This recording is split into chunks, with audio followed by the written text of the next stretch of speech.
주신 하나님 말씀 신약 성경 마태복음 22장 34절에서 40절까지 말씀입니다. 신약 성경 38조 마태복음 22장 34절에서 40절 말씀, 저와 여러분이 한 절씩 교독하겠습니다. 예수께서 사두개인들로 대답할 수 없게 하셨다 함을 바리새인들이 듣고 모였는데, 선생님, 율법 중에서 어느 계명이 크니이까?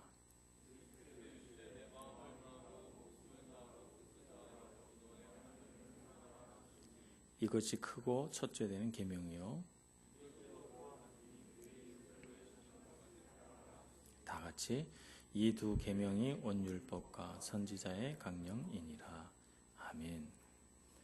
사두개인들의 시험이 끝나고 이제 바리새인들이 그러면 이제 우리가 한번 예수를 시험하리라 이렇게 마음을 먹고 성경에 정통한 율법사들과 함께 와서 예수를 시험합니다.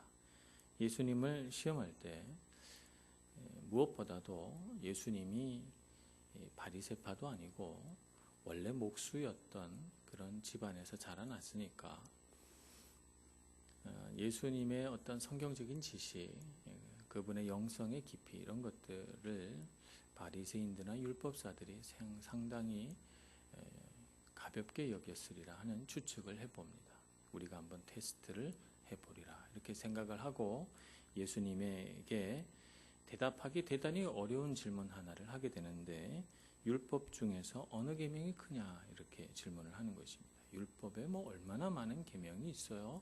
10계명이라고 하는 그 10가지 돌판에 새겨진 계명뿐만 아니라 성경에 보면 수많은 법들이 등장합니다. 레위기나 신명기 등등을 살펴보면 거기에 등장하는 법률들만 해도 이루 헤아릴 수가 없는데, 그 많은 율법들 중에 어떤 율법이 제일 크고 중요한 율법이냐라고 하는 것을 골라낸다는 것은 정말 어려운 일이에요. 그래서 예수님을 곤란에 빠뜨리겠다라고 하는 율법사의 어떤 이 계략이 이 질문 속에 숨어 있는 것이죠. 근데 예수님은 이 율법사의 질문을 너무나도 쉽게 물리치시고 대답하십니다. 예수님은 성경 전체를 통해서 하나님의 말씀, 그 율법을 두 가지로 요약할 수 있다고 말씀하세요. 하나는 하나님을 사랑하는 것, 두 번째는 내 이웃을 내 몸과 같이 사랑하는 것, 이 두 가지라고 말씀하십니다. 오늘날 우리가 성경을 살펴볼 때도 그와 같습니다. 우리가 성경 전체를 통해서 무엇을 배우는 것이 좋을까? 가장 우선되고도 본질적인 것은 하나님을 사랑하는 것입니다. 호세아서 6장 6절 말씀에 보면 하나님께서 호세아와 이스라엘 민족을 향해서 이렇게 말씀하십니다. 나는 인애를 원하고 제사를 원하지 아니하며 번제보다 하나님을 아는 것을 원하노라. 이렇게 말씀하십니다. 인애라고 하는 것은 오래 참는 사랑이라는 거예요. 하나님을 향해서 변치 않고 오래 계속되는 그런 사랑을 내가 원하지, 제사나 번제를 내가 받기를 즐겨하지 않는다라고 하는 거예요.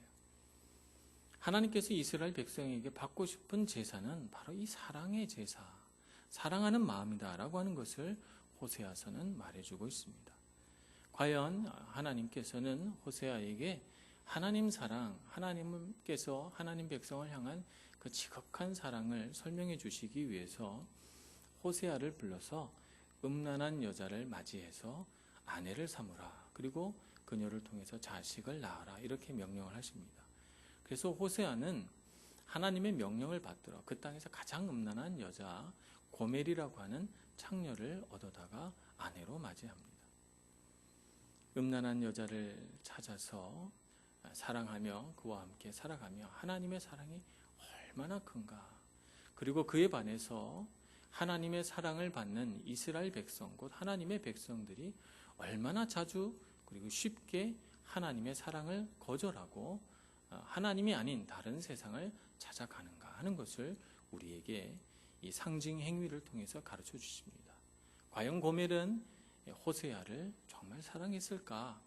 호세아가 주는 이 사랑을 정말 감사했을까? 이런 생각을 해보면 참 하나님의 사랑에 대한 우리의 반응은 지극히 부족하고 미약하다 이렇게 말할 수가 있습니다.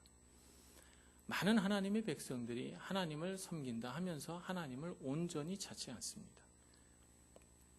그래서 이스라엘 백성을 향한 하나님의 어떤 안타까운 마음, 아픈 마음이 호세아에서 어떻게 표현되는가 하면 너희들이 바알에게 바치는 그 모든 번제물과 제사의 제물조차도 다 내가 너희에게 준 것이다 이렇게 말합니다. 그러니까 하나님께서 하나님의 백성을 사랑해서 준 그 모든 것들을 가지고 하나님께 나와서 제사하고 감사하는 것이 아니고 하나님이 아닌 다른 대상, 곧 우상에게 가서 절하며 바알에게 제사 드리며 하나님이 아닌 다른 대상을 사랑하니 얼마나 하나님의 마음이 아프시겠어요. 얼마나 부끄럽고 얼마나 고통스러운 마음이겠습니까? 그래서 호세아서 2장에 보면 하나님께서 하나님 백성을 향해서 말씀하시기를 내가 너희에게 장가들었다 이렇게 말합니다. 내가 너희에게 장가들어 내가 너희와 공의로 장가들었고 내가 자비로 너희와 장가들었고 내가 이 세상에 그 모든 재물을 가지고 다 너와 장가들었다. 하나님께서 이렇게 말씀하시면서 내가 너의 사랑을 원한다 이렇게 말씀하십니다. 우리는 하나님의 사랑받는 사람들입니다. 하나님께서 우리를 먼저 사랑하셨어요. 우리는 항상 주님 앞에 나오면 하나님 왜 나는 사랑해 주지 않으세요? 라고 하나님께 불평하고 때로는 요구하기도 하지만 하나님이 먼저 우리를 사랑하셨고 하나님은 큰 사랑으로 우리를 사랑하셨습니다.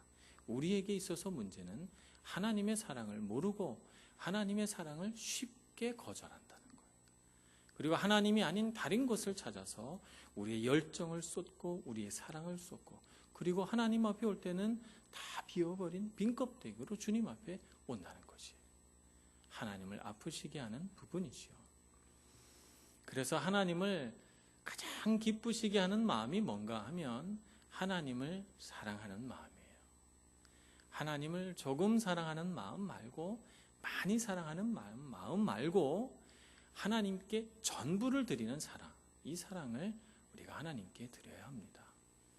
우리가 하나님께서 결혼 관계로 하나님과 하나님 백성의 관계를 설명하셨으니까 우리가 한번 생각을 해봅시다. 우리가 결혼을 해서 배우자가 이렇게 말하는 소리를 들으면 어떠실 것 같아요? 내가 당신을 첫 번째로 사랑합니다. 내가 당신을 첫 번째로 사랑하고 두 번째로 사랑하는 여자는 뭐 또 누구고 세 번째로 사랑하는 누구고 이렇게 말하면 여러분 기분 좋으시겠어요? 네. 이런 사랑이 사랑이라고 생각하십니까? 사랑은 첫 번째로 사랑하는 것이 아니에요. 사랑은 당신밖에 없어요 라고 하는 것이 사랑이죠. 하나님께서 우리에게 원하시는 사랑이 그 사랑이에요. 그런데 우리는 어떻게 하나님을 사랑하는가 하면 하나님이 첫 번째고요, 두 번째는 돈이고요, 세 번째는 사람이고요, 이렇게 설명을 합니다. 하나님의 사랑 앞에서 우리는 우선순위를 매길 수가 없어요. 오늘 주님께서 우리에게 말씀하시는 게 그거잖아요. 내 마음을 다하고 목숨을 다하고 뜻을 다하여 주 너의 하나님을 사랑하라. 전부를 달라는 거예요. 이게 사랑이라는 거죠. 이 세상에 부모가 자식을 사랑하면서 전부를 주는 사랑이지 자식과 계약관계를 맺어서 내가 너 다른 사람들보다 너를 조금 더 많이 사랑한다고 말하지 않잖아요. 사람이 이렇게 죄인인 사람이 사랑하는 사랑이 하물며 이런데 어떻게 우리를 지으시고 우리를 인도하시는 하나님을 향해서 우리가 순서를 매겨 사랑할 수 있으며 하나님에게 조금 사랑을 드릴 수 있으며 하나님에게 내가 다른 세상 것들보다 더 많이 사랑한다고 말할 수가 있습니다. 사랑한다고 말할 수 있습니까? 우리는 하나님을 향해 말씀을 드릴 때 하나님 우리 전부를 다 드려 주님을 사랑합니다 라고 말할 수 있어야 되겠습니다. 우리의 모든 생각을 다 드려 주님을 사랑하고 우리의 삶의 모든 에너지를 다해 주님을 사랑하고 우리의 모든 정성을 다해 주님을 사랑할 수 있는 저와 여러분이 되기를 소망합니다. 하나님을 사랑하는 사람은 또 하나님을 신뢰할 줄 알아야 합니다. 히브리서 11장 7절에 보면 믿음으로 노아가 하나님의 뜻대로 방주를 만들고 이 세상을 구원했다. 이렇게 히브리서 기자는 말하고 있습니다. 하나님께서 노아에게 방주를 만들라. 내가 곧 이 땅에 많은 비를 내려 홍수를 일으켜 하나님을 믿지 않는 이 모든 불신하는 백성들을 쓸어버리리라 말씀하셨을 때 노아는요, 그 말을 절대적으로 믿었어요. 그 말을 의심하지 않았어요. 의심하지 않고 하나님께서 가르쳐 주시는 대로 하나님께서 만들어 주신 그 모양 그대로 산 위에다가 배를 짓기 시작합니다. 무려 120년에 걸쳐서 긴 세월 동안 배를 만들어요. 얼마나 많은 사람이 그를 비웃었겠습니까? 1년만 그렇게 배를 만들어도 사람들이 미쳤다고 그럴 텐데 120년간이나 쭉 하니까 나중에는 아마 사람들이 무덤덤해져서 저 사람이 아마 저 위에다가 무슨 퍼포먼스를 하나 보다, 저 배를 지어놓고 무슨 기념비를 세우려나 보다, 이렇게 생각하지 않았겠어요? 그러나 노아는 그 많은 시간을 다 들여 변함없이 하나님을 신뢰했습니다. 이것이 바로 하나님을 기쁘시게 하는 부분이에요. 노아를 보면서 하나님께서 정말 기뻐하시고 노아를 향해서 온전한 사람이다 라고 말한 것은 그 오랜 기간 하나님을 신뢰하고 조금도 하나님을 불신하는 마음에 빠지지 않았다는 것입니다. 우리는 신뢰할 만한 이유를 찾아요. 믿을 만한 근거를 대라 이렇게 말하고, 세상에 우리가 많은 의심되는 일들을 겪고 실망을 많이 하고 상처를 많이 받아봐서 우리는 사람을 잘 믿기 어렵고 신뢰한다는 것이 우리 삶에 익숙하지가 않습니다. 하나님께서는 우리에게 그 모든 세상의 습관과 세상의 방식을 버리고 하나님 신뢰하는 법을 배우라고 우리에게 말씀하고 있는 것입니다. 하나님 신뢰하는 법을 배우라. 하나님을 신뢰할 때 하나님께서 그 신뢰라고 하는 통로를 통해서 우리에게 복을 부어주십니다.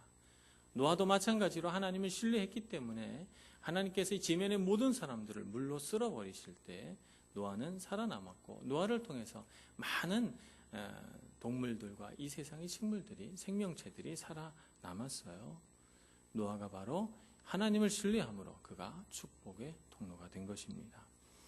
오늘 이 땅을 살려내고 하나님 뜻대로 살아가게 할 능력이 어디서 나옵니까? 하나님을 신뢰하는 그 믿음에서 나오는 것입니다. 히브리서 11장 6절에는 믿음이 없이는 하나님을 기쁘시게 하지 못하나니 라고 기록하고 있어요. 그러니 우리가 하나님 앞에 믿음을 가져야 되겠습니다. 때로 내 눈앞에 아무것도 보이지 않아도, 때로 내 삶의 환경이 너무나도 어렵고 괴로워서 도무지 빛이 보이지 않을 때에도 변함없이 신실하게 하나님을 신뢰하고 믿을 수 있는 저와 여러분이 될 수 있기를 소망합니다. 또 우리가 하나님을 사랑한다라고 말할 때는 하나님께 순종할 수 있어야 합니다. 순종은 정직함을 바탕으로 하지요. 예수님께서 비유로 말씀하시기를 한 아버지가 포도밭에 가서 일하라고 두 아들에게 말합니다. 첫째에게 말했더니 첫째는 예 하고는 가지 않았어요. 왜 가지 않았는지는 설명이 되어 있지 않으니까 우리가 추측해 보는 수밖에 없는데, 애시당초 갈 마음이 없어서 예 해놓고는 안 갖는 건지, 처음에 예 할 때는 갈 마음이었는데 좀 지나고 나서 보니 귀찮아서 안 가는 건지, 마음이 변했는지 그건 알 도리가 없습니다만, 그러나 하나님 아버지가 포도원에 와서 일하라는 말씀을 별로 어렵게 받아들이지는 않았다는 것은 확실합니다. 그 마음에 어렵게 받아들여서 가야지, 이런 마음, 아버지의 말씀을 아주 무겁게 받아들였다면 그가 반드시 순종했을 것입니다. 그러나 그는 쉽게 생각했고 겉으로 예 해놓고는 가지 않았어요. 그러나 둘째 아들은 아버지가 아들에게 포도원에 가서 일하라 이렇게 말했을 때 가기 싫었어요. 그래서 정직하게 대답합니다. 아니요, 저는 가기 싫습니다. 이렇게 대답했습니다. 그리고 뒤돌아 가다 보니 죄송한 거예요. 아버지가 오죽 필요하면 나에게 이런 부탁을 하실까, 둘째 아들 생각에 또 거절해놓고 가다 보니 미안하고, 그래서 가던 발걸음을 돌이켜서 아버지께 돌아가서 포도원에 가 일합니다. 순종의 바탕은 정직함이지요. 정직한 사람은 항상 하나님 앞에 정직하게 대답을 하고, 정직한 사람만이 하나님 앞에 잘 순종합니다. 겉으로는 순종하는 것 같이 보여도 정직하지 못한 사람은 자꾸 바꿔요. 마음을 바꾸고 말을 바꾸고 어떤 상황들을 자꾸 바꿔내서 불순종할 수밖에 없는 이유들을 자꾸 댑니다. 이런 핑계 저런 변명 이런 것들을 자꾸 대면서 순종할 수 없었다고 말하지요. 정직하지 못한 사람의 태도입니다. 그러나 정직한 사람은 자기 마음에 정직한 대로 할 수 없는 것은 할 수 없다고 대답하고, 하나님께서 순종하라고 요구할 때 가장 정직한 대답으로 주님 앞에 나아가기 때문에 주님이 원하시는 것이 무엇인지를 알아서 주님께 순종하려고 최선을 다하는 것입니다. 오늘 우리도 하나님 앞에 정직한 마음으로 서야 되겠습니다. 하나님 앞에 두 마음을 품지 않고 입술로만 순종하는 그런 사람이 아니라 마음으로 정직하게 내 중심을 들여 순종하는 사람이 되면 하나님께서 그것을 하나님을 향한 사랑으로 받으시고 그것을 대단히 기뻐하십니다. 그러니 주님 앞에 잘 순종하시고 정직하게 순종하시는 여러분들이 되시기를 바랍니다. 우리는 하나님께서 원하시는 것들에 순종하기 위하여 선택해서는 안 돼요. 내 마음의 기호와 내가 갖고 있는 어떤 기준에 따라서 하나님께서 명령하신 것들을 선택할 수 없어요. 우리는 하나님께서 원하시는 것들을 우리 앞에 놓고 그것들 중에서 내가 내 마음에 맞지 않는 것, 부당하다 생각하는 것 빼버리고, 이건 어렵겠는데 생각하는 것 빼버리고, 이런 것들은 돈이 드는데 빼버리고, 이런 것은 내가 순종했을 때 사람들에게 별로 이렇게 잘 드러나는 것이 아니니까 빼버리고, 이런 거 저런 거 다 빼버리고 나면 순종할 게 없어요. 이런 순종을 우리가 부분적인 순종이라고 합니다. 하나님의 명령을 내 기준이라는 필터 속으로 걸러버려서 내 마음에 맞는 것만 순종하는 거예요. 이것은 비록 순종했지만 순종이 아닙니다. 이런 것은 불순종이죠. 우리는 하나님이 원하시는 게 뭘까? 하나님께서 명령하셨을 때 하나님이 원하시는 것에 가장 가깝게 하나님이 명령하시는 대로 순종하려고 최선을 다해야 합니다. 그것이 바로 우리가 하나님을 향해 보여줄 수 있는 우리의 사랑입니다. 얼마나 많은 사람들이 하나님의 명령을 변경시키거나 왜곡시키는지 몰라요. 살짝 비틀어 변경시키거나 왜곡시켜 놓고 순종했다 이렇게 말합니다. 성경에 얼마나 많은 하나님의 백성들이 이런 방식으로 순종했다고 우깁니까? 그러나 하나님이 기뻐하시는 방식이 아닙니다. 하나님은 우리가 하나님의 명령에 충실하게 순종하고 온전하게 순종하고 즉시로 순종하기를 원하십니다. 이런 순종을 배워가기 위하여 하나님 앞에 우리 마음과 생각을 계속해서 무릎 꿇려 가는 저와 여러분이 될 수 있기를 소망합니다. 우리가 하나님을 사랑하는 세 번째 방법은 감사하는 거예요. 감사가 얼마나 아름다운 일입니까?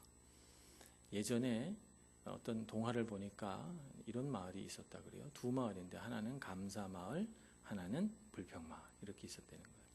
감사마을은 뭐든지 감사하는 거예요.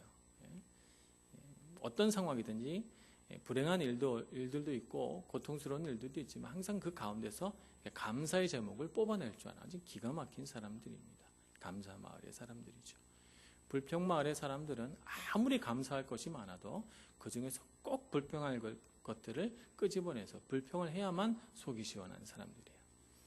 어느 날 불평마을의 한 사람이 감사마을에 초대돼서 놀러 갔습니다. 가서 막 이렇게 있으니까 감사마을 사람들은 다 감사해요. 뭐든지 감사하니까 참 입이 안 떨어지는데 있다 보니까 분위기에 휩쓸려서 자기도 감사를 했어요. 감사를 하고 이런 것도 감사하고 저런 것도 감사하고 그리고 이제 돌아왔단 말이에요. 불평마을로 돌아왔더니 들어와서 사람들에게 이렇게 말합니다. 아유, 감사 마을 가가지고 뭐 받은 것도 없이 감사만 하고 왔네. 이렇게 불평하는 거예요. 감사한 것도 불평해요. 우리는 감사할 줄 알아야 합니다. 감사를 배워야 돼요. 감사는 우리 입술로 선포돼야 하는 말입니다. 선포돼야 하는 말이고 감사는 훈련돼야 하는 것이에요. 하나님을 향해서 감사합니다 라고 자꾸 고백할 때 감사가 훈련이 되고 우리 마음에 감사하는 마음이 들고 그랬을 때 하나님께서 기뻐하시고 하나님이 기뻐하시니까 우리도 기쁘게 해주시는 것이죠. 그래서 감사라고 하는 것은 우리의 영적인 생활 가운데 선순환을 갖고 오는 놀라운 축복의 통로입니다. 그래서 우리는 어떤 상황 속에서도 감사할 줄 알아야 돼요. 어떤 사람들은 괴로운 일이 많고 내 삶에 끊임없이 사라지지 않는 그런 가시들이 있는데 어떻게 감사합니까? 이렇게 말합니다. 고통과 가시도요, 감사할 제목이 돼요. 사도 바울은 자기에게 가시가 있어서 하나님께 없애달라고 3번 기도했다고 그랬어요. 근데 하나님이 안 없애주셨거든요. 그럼에도 불구하고 사도 바울은 그것이 자기에게 은혜다 이렇게 말하고 내가 약한 데서 온전하여지기 때문이고 내가 약해져서 오히려 하나님이 영광 받으신다 이렇게 선포하면서 오히려 하나님께 감사합니다. 그래서 감사는 괴로울 때 배우는 거예요. 괴로움으로서 우리는 어떻게 되는가? 하나님 앞에 겸손해져요. 사람이 얼마나 교만한 존재입니까? 괴로움을 겪지 않으면요, 사람은 계속해서 높아집니다. 우리 삶에 고난이 있어야 우린 비로소 겸손해집니다. 어떤 장로님 한 번도 실패를 겪지 않고 승승장구해서 그렇게 해서 하여튼 사람으로서 자기 할 수 있는 성취할 것 다 성취하고 은퇴하셔서 도무지 교회에서 이 장로님이 한마디 하시면 다 무서워 벌벌 떨었어요. 이 장로님이 심장병으로 쓰러졌단 말이에요. 심장이 이 혈관이 좁아지는 그런 병으로 쓰러졌어요. 한 번도 어디 아파 본 일도 없으시고요. 똑똑하신 분이고 능력도 많으시고 굉장히 에너제틱한 분이세요. 그렇게 한번 쓰러져서 병원에서 순식간에 죽을 수도 있고 자다가 죽을 수도 있다. 이런 경고를 들으니까 장로님이 그제서야 하나님 앞에 겸손하게 엎드리고 목사님 신방 갔을 때 제가 그동안 죄를 많이 졌습니다. 이렇게 고백하는 것을 제가 들은 적이 있습니다. 고난도 그래서 유익인 것입니다. 우리는 고난이 와야 겸손해져요. 참 사람이라고는 존재는 잘 될 때는 겸손해지지가 않습니다. 그래서 우리는 고난이 왔을 때도 감사하는 것입니다. 사람이 잘 될 때는 하나님 의지하지 않게 돼요. 자기 힘과 자기 능력 의지하게 되죠. 그러나 고난이 오고 내게 가시가 생기고 아픔이 생기면 하나님 의지하게 됩니다. 얼마나 감사한 일이에요. 하나님께서 내게 하나님 앞에 겸손하게 해주시고 하나님 의지하게 해주시니 얼마나 감사한 일입니까? 그래서 우리는 고난 중에도 괴로운 일 가운데서도 하나님께 감사할 수 있습니다. 감사의 제목을 배워가시는 여러분들이 되시기를 바랍니다. 우리가 어떤 상황에서도 기쁘고 좋을 때나 괴롭고 힘들 때나 변함없이 감사의 제목을 찾아서 주님께 기도하면 주님은 그것을 예배로 받으세요. 얼마나 기뻐하시는지 모릅니다. 하나님이 기쁨으로 충만하셔서 우리에게 다시 기쁨을 부어주시고 그것이 우리에게 능력이 됩니다. 이 기쁨이 우리에게 능력이 되는 거예요. 우리가 세상에 어떤 기쁨으로 살아갑니까? 어떤 능력으로 살아갑니까? 우리 안에 기쁨이 가득 차야 그게 능력이 되고 그것이 우리 삶에 활력을 주고 우리 삶에 소망을 갖게 해주잖아요. 기쁨을 잃어버리면 능력을 발휘할 수가 없습니다. 그러므로 우리는 감사를 통해 능력을 받고 능력을 발휘하는 그리스도인이 되어야 되겠습니다. 이런 능력으로 우리가 사람을 사랑하는 겁니다. 그래서 우리가 사람을 사랑할 때는 하나님과의 관계가 잘 돼 있어야 사람을 사랑할 수 있습니다. 하나님과의 관계가 잘 서 있으니 우리는 기쁨이 충만하고 능력이 있고 하나님 앞에 겸손하고 주님을 의지하는 사람 되어서 사람을 사랑할 수 있죠. 사람을 사랑할 때 우리가 얼마나 사람은 사랑하기가 어려운 존재인가 하는 것을 알게 됩니다. 어떤 분은 사람을 사랑할 때 이 사랑은 고슴도치 사랑이라고 그랬어요. 가시가 가득 난 고슴도치인 줄 알면서 품는 거예요. 고슴도치 사랑인 거죠. 그걸 품으려니까 내 힘으로는 안 되는 것입니다. 사람을 사랑할 때는 우리가 하나님의 능력과 기쁨과 은혜로 가득 차 있어야 그 가시도 품게 되고 사랑할 수가 있게 되는 것입니다. 우리가 사람을 사랑할 때 우리가 이 사랑의 목표가 뭡니까? 그 사람을 많이 사랑해서 그 사람이 나를 봐주는 거예요. 그것이 우리 사랑의 목표 아닙니다. 우리가 사람을 많이 사랑해서 그 사람이 나를 보게 하는 것이 아니고 우리 사랑의 목표는 그 사람도 나처럼 하나님을 보게 하는 것. 그것이 우리 사람 사랑의 목표입니다. 부부간에 서로 사랑할 때 서로 자기를 바라보자고 사랑하는 거 아닙니다. 내 사랑하는 저희가 하나님을 보게 할 수 없을까? 어떻게 하면 하나님을 보게 할까? 이것이 우리가 사람을 사랑하는 주된 마음인 것이고 우리의 사랑의 본질인 것이죠. 그래서 누구를 사랑하든 형제를 사랑하든 가족을 사랑하든 부부간의 사랑이든 이성간의 사랑이든 교우간의 사랑이든 친구들 간의 사랑이든 우리 사랑의 목표는 나를 보게 하는 것이 아니고 나를 사랑하게 만드는 것이 아니고 하나님을 사랑하게 하고 하나님을 보게 하는 것이라는 것을 우리가 알아야 합니다. 이 마음으로 사람을 열심히 사랑하셔서 나처럼 내 주변에는 모든 사람이 하나님을 사랑하는 아름답고 행복한 날들이 오도록 늘 기도하시는 저와 여러분이 되기를 소망합니다. 오늘 우리 교회가 그런 사람들로 가득 차기를 소망해 봅니다. 오늘 이 저녁 우리 같이 무릎 꿇고 기도하면서 하나님 사랑을 우리 마음에 가득 담고 그 사랑으로 더 많이 사랑할 수 있게 해달라고 간절히 기도하는 저녁 되기를 소망합니다. 기도하겠습니다. 자비로우신 하나님, 참으로 사랑이 부족한 저희들을 미워하지 않으시고 오늘도 변함없이 신실한 사랑으로 우리를 붙드시며 주님 곁에 불러주시니 감사합니다. 하나님을 더욱 사랑하기를 소망합니다. 내 모든 것을 다 드려 사랑하기를 소망합니다. 목숨을 바쳐 사랑하기를 소망합니다.